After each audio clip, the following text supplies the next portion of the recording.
मतलब जो बिलिंग होता है, जो भी हम काम करते हैं उसको जो है क्या करना, क्लेम करने को एक प्रॉपर वे में, ठीक है, विद सपोर्टिंग डॉक्यूमेंट्स, उसको हम लोग बिलिंग कहते हैं। जैसे अगर हम कहीं पे कोई चीज लेने के लिए जाएं, दुकान पे जाते हैं तो अपनी बिलिंग करते हैं, वहां पे हमें जो भी हमने कपड़ा लिया है या कोई सामान लिया है तो उसको जो है हम लोग पैसा थमा देते हैं। बट यहाँ पर जहाँ कंस्ट्रक्शन की बात आती है, जहाँ पे लीगलिटी की बात आती है, वहां पर क्या है कि आपको बहुत सारे डॉक्यूमेंट जो हैं वो सबमिट करने पड़ते हैं, ठीक है।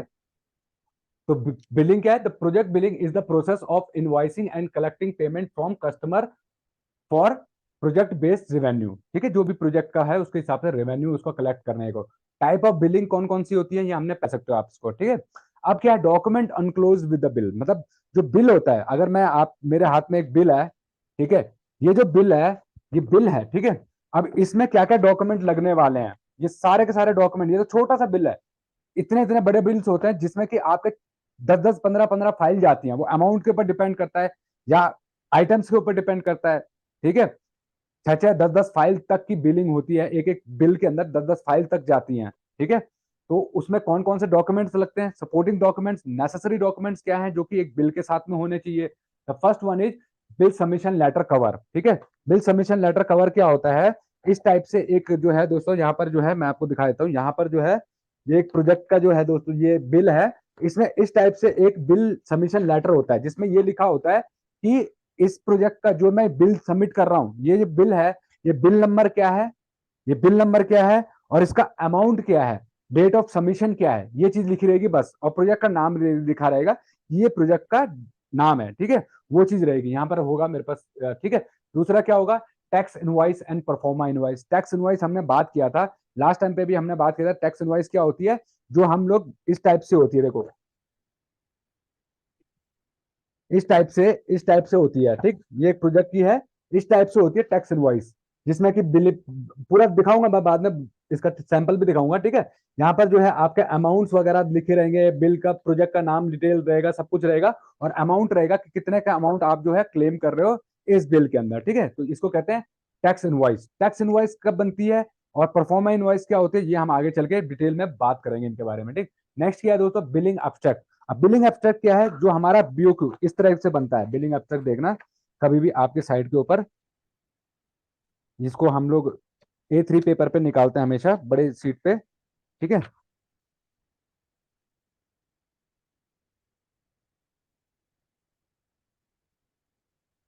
ये है बिलिंग एब्स्ट्रैक्ट, ठीक है, इस टाइप से बिलिंग एब्स्ट्रैक्ट रहेगा हमेशा, इस टाइप से रहेगा, बीओक्यू आइटम रहेगा, इसमें एग्जीक्यूटेड क्वांटिटी मतलब दिस मंथ कितनी, यहाँ पर देख पा रहे होगे अगर, तो इस टाइप से हमारा बिलिंग एब्स्ट्रैक्ट रहता है, ठीक है। बिलिंग एब्स्ट्रैक्ट इस टाइप से रहेगा कि कितना वर्क हो चुका है, कितना वर्क होना है, वो सब चीजें इसके अंदर हमारा बीओक्यू के आगे ही हम लोग ऐड करते जाते हैं, ठीक। वो बिलिंग एब्स्ट्रैक्ट रहेगा। नेक्स्ट क्या है, जेएमआर शीट। जेएमआर शीट क्या होती है, ज्वाइंट मेजरमेंट रिकॉर्ड, ठीक है, ज्वाइंट मेजर, जेएमआर शीट को बोलते हैं ज्वाइंट मेजरमेंट रिकॉर्ड, ठीक। उसके बाद जो है हमारा क्या है, मेजरमेंट शीट। मेजरमेंट शीट मतलब कितना हमारा वर्क हुआ, प्रोग्रेस रिपोर्ट जिसके अंदर हम प्रोग्रेस को अपडेट करते हैं, वो आपका किस में आता है, मेजरमेंट शीट के अंदर आता है। ज्वाइंट मेजरमेंट रिपोर्ट क्या होता है कि जो जेएमआर, जो क्लाइंट और कॉन्ट्रैक्टर मिलके बनाते हैं, और वो आइटम्स के लिए जो कि कल की डेट में आपके हो सकता है कि कल क्या हो जाए, आपके कवर हो जाए। मतलब कई बार अभी जैसे एक्सकवेशन की बात करते हैं, एक्सकवेशन क्या है कि एक ऐसा आइटम है जो कि आज आपने गड्ढा खोदा, कल जो है गड्ढे को वापस भर दिया, तो आपको किसी को जस्टिफाई कर सकते हो कि आपने जो है गड्ढा कितना बड़ा खोदा था? नहीं कर सकते ना। कर सकते हो, बिना किसी के देखे आपने गड्ढा खोदा और बाद में उसको भर भी दिया वापस, तो बता सकते हो? नहीं बता सकते। वो अगला बंदा एग्री नहीं होगा, वो तो कहेगा भैया मेरे सामने तो खोदा नहीं, मैं कैसे मान लूं कि भैया जो है तुमने गड्ढा किया है, ठीक है। तो इसके लिए हमें क्या करना होता है, क्लाइंट और कॉन्ट्रैक्टर को मिलकर हमेशा जो है जीएमआर सीट को साइन ऑफ करना होता है उन आइटम्स के लिए जो कि हिडन होने वाले हैं, जो कि कवर होने वाले हैं। अगर ओपन है, मतलब कोई कॉलम है, बिम है, स्लैब है, जो कि सबको दिख रहे हैं, उसको आप कभी भी जाके चेक कर सकते हो, तो वो तो कोई दिक्कत नहीं है। लेकिन कोई चीज ऐसी है जो कि हिडन होने वाली है और कल की डेट में एक बार वो कवर हो गया, फिर आप उसको जस्टिफाई नहीं कर सकते हो, ठीक है। तो उस टाइप के आइटम्स के लिए हम जेएमआर शीट बनाते हैं अपने, ठीक है। क्योंकि कल हो सकता है वो इंजीनियर कहीं साइट पे, दूसरी साइट पे डिप्यूट हो जाए, या वो कंपनी छोड़ के चला जाए, तो क्या करोगे, कैसे जस्टिफाई करोगे? उसने वर्बली बोल दिया कि हाँ जी हो गया, हाँ इतना काम कर लिया, ठीक है यार मेरी नॉलेज में है। लेकिन हमारी फील्ड के अंदर वर्बली कुछ नहीं चलता है, everything should be on paper. ठीक है ना, हर चीज रिकॉर्ड होनी चाहिए। तो इसके लिए हम क्या करते हैं, जेएमआर शीट को बनाते हैं ऐसे आइटम्स के लिए जिसको कल आप जस्टिफाई ना कर पाओ। ठीक। नेक्स्ट क्या हमारा, नेक्स्ट है हमारा progress highlighted drawings. Progress highlighted drawings क्या होता है, जिसमें आप काम को हाईलाइट करते हो। ठीक है, जिसमें आप काम को हाईलाइट करते हो कि आपने जो है कितना काम कर लिया, कौन कौन से आलम कॉलम जो है आपने काम कर लिया, और उसको जो है आप हाईलाइट करते हो। ठीक है, ड्राइंग्स के अंदर जो है ड्राइंग्स में आप रिफ्लेक्ट करते हो कि ये मैंने काम कर दिया, और ये काम अभी पेंडिंग है, इतना मैंने करना था, इसमें से मैंने इतना कर दिया। तो वो चीज हम किसमें कर हाईलाइट करते हैं, जेएमआर, इसमें प्रोग्रेस हाईलाइटेड ड्राइंग्स, मतलब आपके साइड की एक ड्राइंग होती है और उस पर आप हाईलाइट करते जाते हो। ठीक है, इतना काम हो गया। विवेक आपने देखा होगा आपकी कंस्ट्रक्शन साइट पे लगा रहता है एक चार्ट, एक ड्राइंग लगा रहता है, उसमें अपडेट करते रहते हैं कि भैया ये काम किस मंथ में होता है, ये काम किस मंथ में होता है ना। तो वही चीज जब हम कोई बिल क्लेम करते हैं तो उसमें भी अपडेट करके उसको चिपका देते हैं कि इस मंथ में इतना हमने का प्रोग्रेस आया और ये काम हमने एग्जीक्यूट किया। ठीक है, तो उसको बोलते हैं project highlighted drawing, progress highlighted drawing. ठीक है, और उसके बाद ये पोर कार्ड्स होते हैं। पोर कार्ड्स एंड चेकलिस्ट क्या होता है कि भैया कंक्रीट, अगर मान लो आपने कोई कंक्रीट किया है तो उसका पोर कार्ड कहाँ है, उसका पोर कार्ड मतलब इतना कंक्रीट आपने किया है, उसका पोर कार्ड एक होता है, साइड पे पोर कार्ड होता है। जब भी पोरिंग कराते हो उसके पोर कार्ड होता है, करते हो कि नहीं करते हो, साइड पे करते हो कि नहीं, करा है किसी ने पोर कार्ड? हाँ भाई जबीबुल्ला आप करते हो, पोर कार्ड वगैरह साइन ऑफ करते हो? जी सर, जी सर, फोर का हाँ, चेकलिस्ट सब करते ये हैं सर सब ऑन क्योंकि पेपर। कोई भी कंस्ट्रक्शन वर्क है बिना चेकलिस्ट के आप उसको एग्जीक्यूट नहीं कर सकते हो, और बिना पोर कार्ड के आप उसको कर नहीं सकते हो। तो जब भी कोई काम कर रहे हो तो उसका पोर कार्ड आपके पास होना चाहिए। ठीक है, तो ये नेसेसरी डॉक्यूमेंट है जो कि बिल के साथ में लगते हैं। नेक्स्ट क्या है, mobilisation recovery sheet, escalation and variation sheet. ये क्या है, ये टर्म्स हैं जो कि हम आगे चल के डिस्कस करेंगे डिटेल में, पूरी इनकी शीट को बनाएंगे भी। ठीक, ये शीट लगानी पड़ती है। फिर लेबर लाइसेंस जो होता है कॉन्ट्रैक्टर का वो लगाना होता है, ईपीएफओ की कॉपी लगानी होती है, और ईएसआईसी कॉपी लगानी होती है। सो ये जो है एसटीपी वाटर स्लिप, मैंने बताया था कि हम कंस्ट्रक्शन वर्क में हम ग्राउंड वाटर को यूज नहीं करते, ना ड्रिंकेबल वाटर यूज करते हैं, हम एसटीपी वाटर यूज करते हैं। तो एसटीपी की वाटर स्लिप जो है हमें चाहिए होती है। भाई विवेक मैंने आपको बोला था, पता किया था अपने साइड पे? हाँ जी, मैंने आपको कहा था एक बार पूछना अपने डॉक्यूमेंट कंट्रोलर से जो भी साइड पे है, उससे पूछा था आपने कि कौन सा पानी यूज कर रहे हैं हम?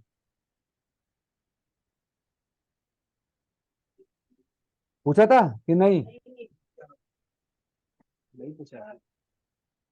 आपका आवाज नहीं आ रहा यार, सर आवाज नहीं आ रहा उसने नहीं आपका। पूछा था वो। जी। हाँ अभी बोला, आपके साइड पे कौन सा यूज होता है पानी, एसटीपी वाटर यूज करते हो कि कौन सा? एसटीपी सर, एसटीपी से। STP water. एसटीपी से हम वाटर पेपर। में एसटीपी वाटर यूज होता है, और उसकी स्लिप जो है हमें बिल के साथ में लगानी पड़ती है, क्योंकि अब पहले जो है बिल्डिंग कंस्ट्रक्शन में पहले जो है, अब तो रेरा आ गया ना, तो रेरा बहुत स्ट्रिक्ट है इस मामले में, तो उसको सारे डॉक्यूमेंट आपको सबमिट करने पड़ते हैं। ठीक है, तो जो है ये आपका एसटीपी स्लिप लगता है। तो these are the necessary document, ये तो आपको लगाने ही लगाने हैं। इसके अलावा कोई डॉक्यूमेंट आपका क्लाइंट आपसे मांगता है तो वो अलग चीज है, लेकिन these are the mandatory document which you have to submit with your bill always. ठीक है, ये तो लगाने ही लगाने एनी एंड हाउ, अगर अदरवाइज आपका बिल कभी प्रोसेस ही नहीं होगा और आपको कभी पेमेंट मिलेगी नहीं। ठीक, तो ये तो कम से कम होने ही चाहिए डॉक्यूमेंट बिल के साथ में। ठीक है, document enclose with the bill जो है हमने ये पहले बात किया था। बिल सबमिशन लेटर कुछ इस प्रकार का होता है। ठीक है, जिसमें आपका रेफरेंस नंबर लिखा रहेगा, डेट लिखी रहेगी, प्रोजेक्ट का नाम लिखा रहेगा। ठीक है, और जो है आपका कहाँ पर है लोकेशन लिखा रहेगा, बिल कौन सा आ रहे बिल सबमिट कर रहे हो वो सबमिट वो डिटेल रहेगा। ठीक है, उसके बाद जो है क्या आप कितने का अमाउंट जो है वो क्लेम कर रहे हो, वो सारी चीजें यहाँ पर जो है वो यहाँ पर लेटर हेड के ऊपर आप इसको करके दोगे। ठीक, नेक्स्ट क्या है, हमने बात किया टैक्स इनवॉइस का, तो हमारा टैक्स इनवॉइस इस टाइप का होता है।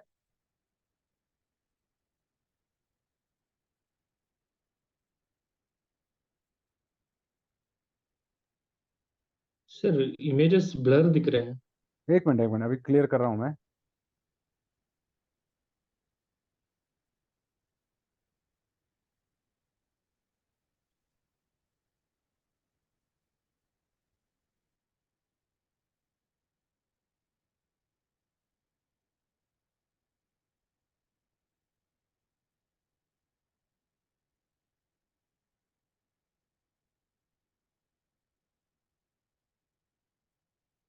ठीक है। कुछ टैक्स इनवॉइस इस टाइप का होता है जहां पर कि आपका कॉन्ट्रैक्ट का नाम, कॉन्ट्रैक्टर का नाम रहेगा, कॉन्ट्रैक्टर की डिटेल, इस कॉलम के अंदर कॉन्ट्रैक्टर की डिटेल रहेंगी, कॉन्ट्रैक्टर का एड्रेस, कॉन्ट्रैक्टर का नाम, सारी डिटेल्स वो उसकी कॉन्ट्रैक्टर की यहाँ रहेंगी। ठीक है।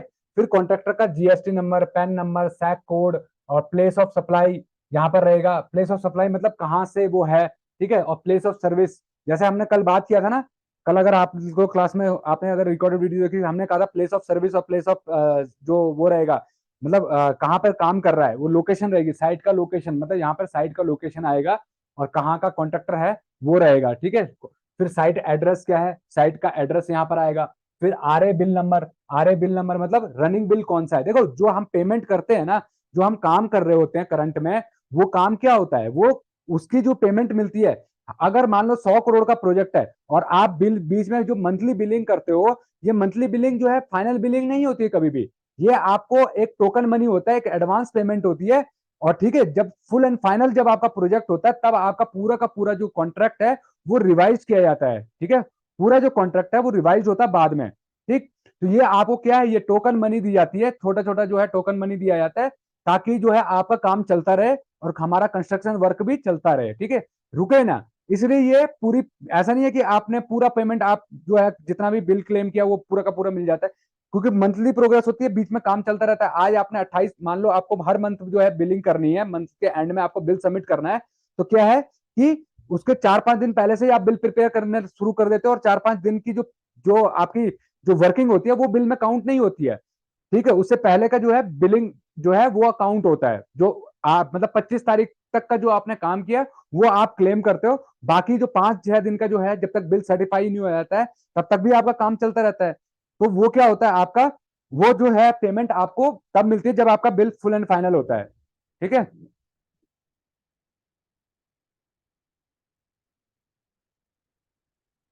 तो इसके लिए जो है हम क्या करते हैं, हमारा जो है ये इस टाइप से हम लोग बिलिंग करते रहते हैं। एक सेकंड है, तो थोड़ा सा सही कर देते हैं।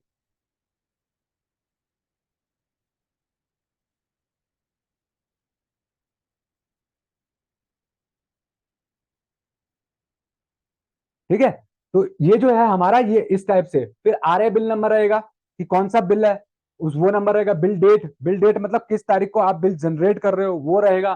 फिर बिल पीरियड रहेगा, मतलब बिल पीरियड मतलब क्या है, बिल पीरियड मतलब है कि कौन से मंथ, कहां से लेके कौन कहां तक का आप जो है बिल क्लेम कर रहे हो। सपोज करो कि आज जो है मंथ आपका है, बिल पीरियड में क्या रहेगा, 1/8/2023 से लेके 15/8/2023, ऐसे लिखोगे बिल पीरियड के अंदर। ठीक है। तो ये बिल पीरियड में रहेगा, मतलब कितनी ड्यूरेशन का बिल क्लेम कर रहे हो वो लिखा रहेगा।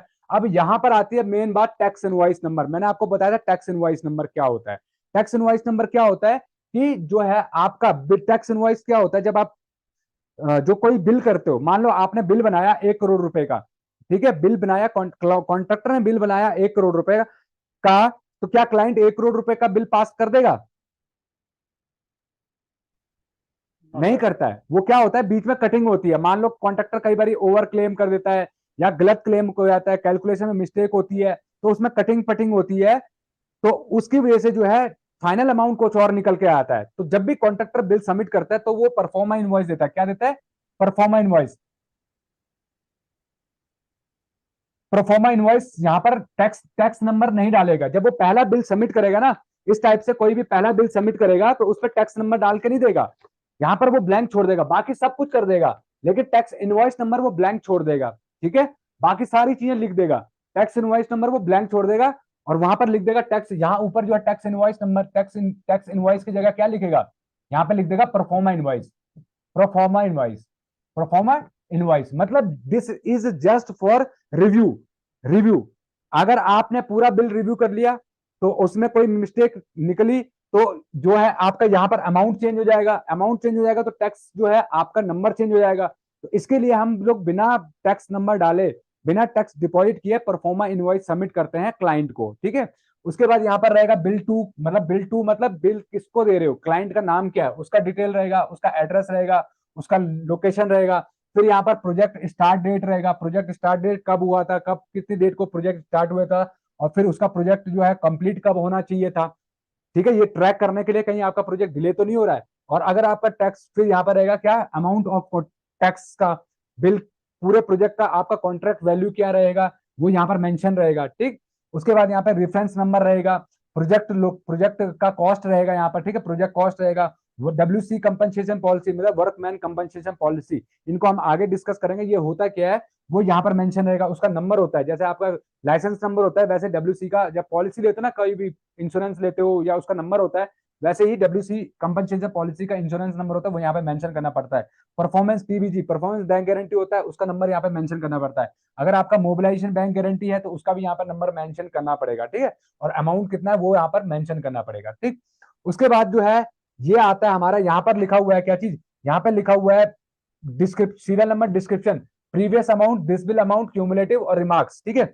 अब ग्रॉस वर्क डन मतलब अब तक अगर मान लो आपके 4 बिल हो गए हैं, 4 मंथ से आप काम कर रहे हो, तो आज तक आपने कितना क्लेम कर दिया, ठीक है। इस पिछले महीने मान लो सपोज करो यहाँ पर जो है प्रीवियस में आपने लिखा कि मैंने 2 लाख रुपए का बिल किया अब तक, ठीक है, अप टू प्रीवियस बिल। इस बिल में आपने 1 लाख रुपए और कर दिया, 1 लाख रुपए और क्लेम कर दिया, तो टोटल कितना आ गया, 3 लाख रुपए। क्यूमुलेटिव में कितना चला जाएगा, 3 लाख रुपए आपका क्यूमुलेटिव में वैल्यू आ जाएगी, ठीक है। 2 लाख पहले मंथ तक कर लिया था, इस महीने 1 लाख का और काम किया, टोटल मिला के कितना हो गया, 3 लाख रुपए।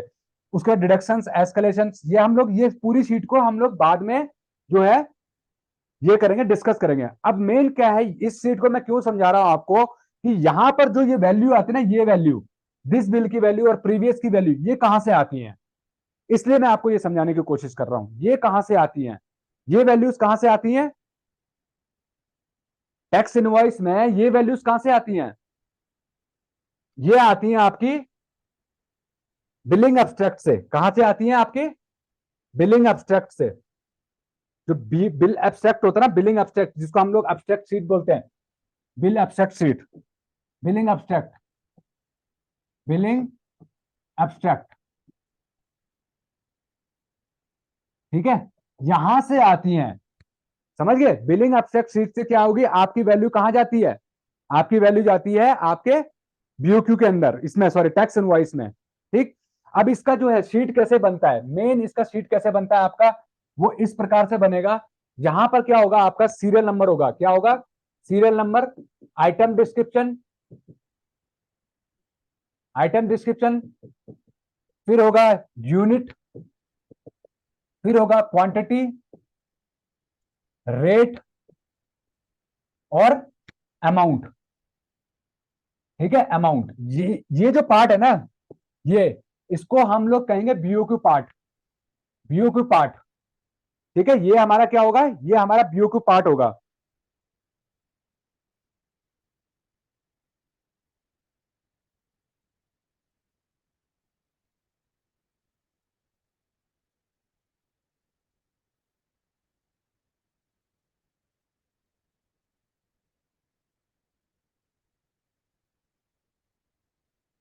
ठीक है जी, ये जो है हमारा क्या, serial number, item description, unit, quantity, rate और अमाउंट, इस हेड को, इतने को हम क्या बोलेंगे, BOQ। ये हमारा BOQ रहेगा, जो कि हमें कहाँ मिलता है, जब टेंडर आप बनाओगे तब आपको BOQ मिलता है, ठीक है। या फिर जितनी भी आज तक हमने क्वांटिटीज की हैं, अगर हमको ऑर्डर में अरेंज करें, ठीक है, जैसे हमने कोई भी प्रोजेक्ट किया था, प्रोजेक्ट में क्या क्या आइटम हमारे आए, जैसे एक्सकवेशन आया, बैग फिलिंग आया, PCC आई, RCC आई, है ना, वो जो क्वांटिटीज हैं, अगर हम उसको इस BOQ में रखना शुरू कर दें, तो वो हमारा क्या हो गया, BOQ पार्ट हो गया, ठीक है।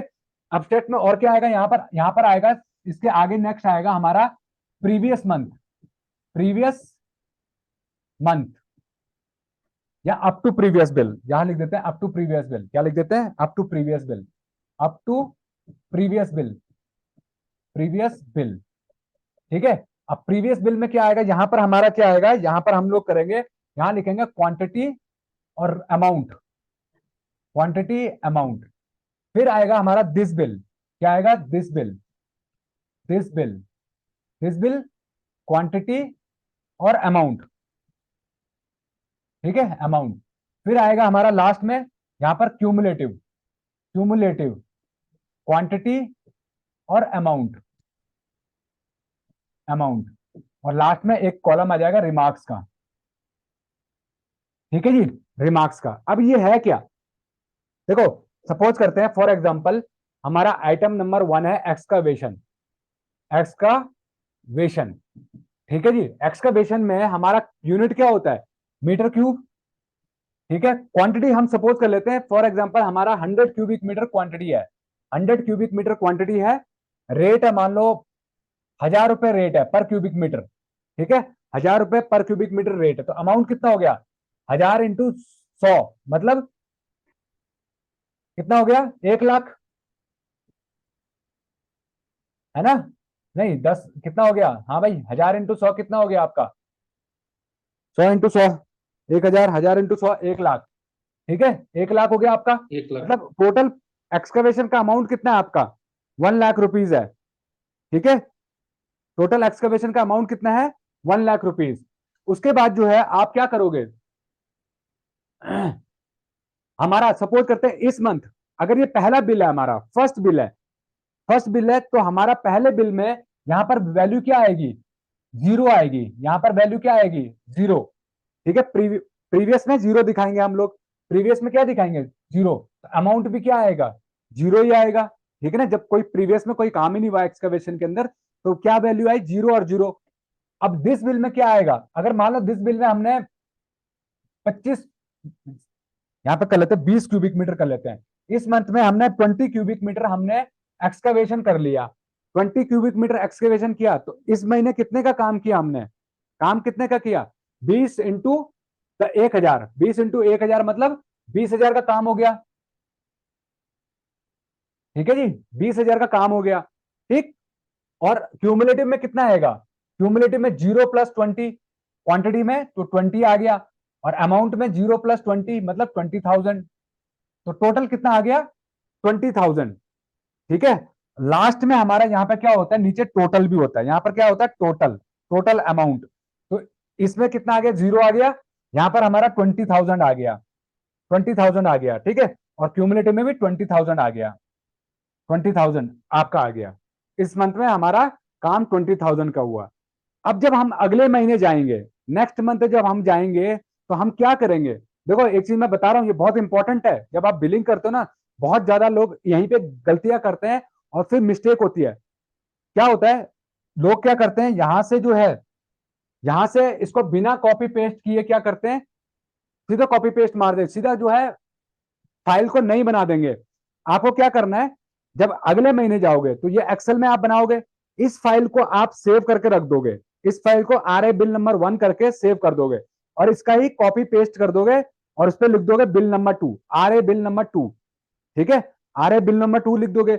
उसके बाद क्या करोगे, RA 2 में जाके सबसे पहले ये जो है, ये वाली जो क्यूमुलेटिव फिगर है ना, क्यूमुलेटिव क्वांटिटी और क्यूमुलेटिव अमाउंट, इनको ड्रैग करके पूरा का पूरा कॉपी और पेस्ट, कॉपी कर दोगे, पूरा क्वांटिटी कॉपी करोगे, कॉपी, हाँ याद रखना कॉपी करना है। तो हमने क्या किया, ये कॉपी कर लिया यहां से, ठीक है। और यहां पर जो है हमने क्या करना है, इसको पेस्ट कर देना है, ठीक। यहां पर पेस्ट कर देना है, तो यहां पर कितना आ जाएगा, 20 और 20,000 आ जाएगा, ठीक है। और यहां पर अभी दिखाएगा कितना आपको, 40, और यहां पर अभी भी दिखाएगा आपको 40, दिखाएगा 40 और 40,000 दिखाएगा, ठीक। जैसे अभी आपने इतना ही किया है, उसके आगे नहीं गए, अभी आपने केवल क्या किया, यहां से कॉपी और यहाँ पे पेस्ट वैल्यूज करना है, पेस्ट वैल्यू, पेस्ट फॉर्मूला नहीं, पेस्ट वैल्यूज करना है, ठीक है। जैसे ही आपने ये किया, उसके बाद तुरंत क्या करो, सबसे पहले इसको डिलीट कर दो, इस वाले को डिलीट कर दो, इस वाले को डिलीट कर दो, एक्सेल में ये डिलीट कर दो। तो ये ऑटोमेटिकली ही आपका, क्योंकि ये फॉर्मुला बेस्ड है सारा का सारा शीट, तो ये ऑटोमेटिकली ही जो क्या करेगा, यहाँ पर आपको ये ब्लैंक करते ही यहाँ पर 20 और 20,000 दिखा देगा, ठीक है। ये ध्यान रखना, ठीक, सबसे बढ़िया तरीका बता रहा हूं, ये ऑटोमेटिकली ही आपको 20 और 20,000 दिखा देगा। फिर क्या करो, फिर आपकी जो मेजरमेंट शीट होगी, आप उस शीट पे जाके यहाँ पर क्वांटिटीज को लिंक करना शुरू कर दो। मान लो इस मंथ आपने 30 क्यूबिक मीटर जो है और काम कर लिया, तो 30 × 1000 मतलब 30,000 का आपने और काम कर लिया, ठीक है। तो टोटल कितना हो गया, अब यहाँ पर अपने आप ही चेंज हो जाएगा, जब फॉर्मूला लगा होगा, तो यहाँ पर कितना हो जाएगा, 30 + 20 मतलब 50, और यहाँ पर हो जाएगा 50,000, यहाँ पर वैल्यू चेंज आ जाएगी, समझ रहे हो, यहाँ पे वैल्यू चेंज हो जाएगी, 50,000 हो जाएगा, ठीक। तो इस तरीके से हम लोग फिर नेक्स्ट बिल जाएंगे RA 3 में, फिर हम क्या करेंगे, इसी फाइल का कॉपी और पेस्ट कर देंगे, और उसमें क्या करेंगे, RA 3 लिख के, और इस वाली वैल्यू को यहां से उठा के यहाँ पेस्ट वैल्यू कर देंगे और इस वाले को खाली कर देंगे। तो यहाँ नीचे जो अमाउंट होगा ना, ये अमाउंट और ये अमाउंट देख रहा है, मतलब प्रीवियस का टोटल अमाउंट और दिस करंट क्यूमुलेटिव का टोटल अमाउंट, जब ये खाली करोगे ना आप, तो ये आपका क्या होना चाहिए, मैच करना चाहिए। ये वाला जो है मैच करना चाहिए, ये दोनों मैच करने चाहिए प्रीवियस के और दिस बिल के। यहाँ पर 50 अगर है हमारा, 50 अगर आप कर रहे हो 50, तो यहाँ पर भी ये दोनों मैच करने चाहिए, यहाँ पर भी 50,000 आपका आना चाहिए। ठीक है, ये चीज ध्यान रखना हमेशा बिलिंग एब्स्ट्रैक्ट के अंदर। ठीक, तो जब आप इस तरीके से करोगे तो आपकी जो है बिलिंग एब्स्ट्रैक्ट में कभी भी मिस्टेक नहीं होगी। ठीक है जी, आया भाई। अब देखो मैं आपको एक बीओक्यू दिखाता हूँ, ये मीटिंग ना ओवर हो रही है। ठीक,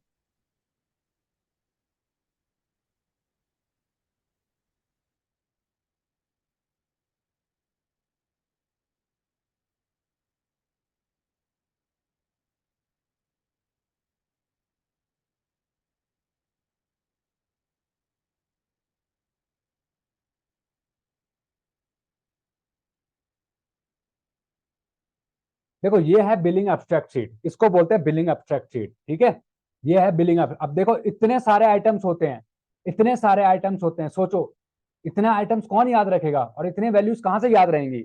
लेकिन ये बिलिंग एब्स्ट्रैक्ट शीट है। ठीक है, ये बिलिंग एब्स्ट्रैक्ट शीट है। तो हमारा देखो यहाँ पर क्या है, ये इतना जो पार्ट है ना हमारा, ये जो पार्ट है ये हमारा क्या है, कॉन्ट्रैक्ट पार्ट है, बीओक्यू पार्ट है ये क्या है, बीओक्यू पार्ट है। इसके आगे मैंने बताया आपका प्रीवियस है, फिर दिस बिल है, मतलब करंट मतलब दिस बिल, और ये है क्यूमुलेटिव वैल्यूज। ठीक है, दिख रहा है कि नहीं दिख रहा है। देखो ये है आपका this bill, sorry BOQ, BOQ का फिगर, बीओक्यू क्या है, फिर ये आपका प्रीवियस बिल जो जैसे मैंने आपको बताया, और फिर जो है ये आपका दिस बिल का वैल्यू है, और ये आपका क्यूमुलेटिव का फिगर है। ठीक है, तो ये इस टाइप से इतना बड़ा जो है बीओक्यू आपका होता है। देख रहे हो कितने आइटम्स हैं, ये तो एक पार्ट है, इसके अलावा बहुत पार्ट और हैं। तो बहुत जो है आपके जो है हेड्स हैं, हर किसी का हेड्स है, इतना बड़ा बीओक्यू होता है। इससे भी बड़े बड़े बीओक्यू आपको देखने के लिए मिलेंगे। ठीक है, तो ये आइटम रेट कॉन्ट्रैक्ट है। आइटम रेट मतलब हर आइटम का अपना अपना बिल होता है, हर आइटम के अपने अपने जो है क्वांटिटी होती है, तो उसको उस जितना एग्जीक्यूट होगा उतना हम पे करेंगे। तो इसको क्या बोलते हैं, बिलिंग अब्स्ट्रैक्ट। ये क्या है हमारा, हाँ भाई क्या है ये राहुल, ये है हमारा बिलिंग अब्स्ट्रैक्ट। ठीक है, क्या है ये, बिलिंग एब्स्ट्रैक्ट शीट। ठीक, तो इसमें जो फिगर आती हैं, अब ये फिगर कहां से आती है, इसमें ये फिगर, ये जो फिगर है ये कहां से आती है हमारी, मेजरमेंट शीट से। जो आप कंस्ट्रक्शन करते हो ना साइड पे, इस मंथ में आपने क्या प्रोग्रेस किया, इस मंथ में, केवल इस मंथ में आपने कितना काम किया, पिछले मंथ का नहीं, इस मंथ का काम, वो आप यहां पर रिफ्लेक्ट करते हो। समझ गए, जो भी इस मंथ का होगा वो वैल्यूज आप कहां डालोगे, इसके अंदर डालोगे, मेजरमेंट शीट बनाओगे आप, प्रॉपर एक मेजरमेंट शीट बनाओगे और उसको यहां पर पुट कर दोगे। अब मेजरमेंट शीट कैसे बनती है, मेजरमेंट शीट देखो, ये मैंने जैसे एक मेजरमेंट शीट बना रखी है, पता नहीं आपने एक्सेल वाली वीडियो देखी कि नहीं देखी, बट मैं उसमें आजकल बता रहा हूं पूरा का पूरा शीट कैसे बनाना है।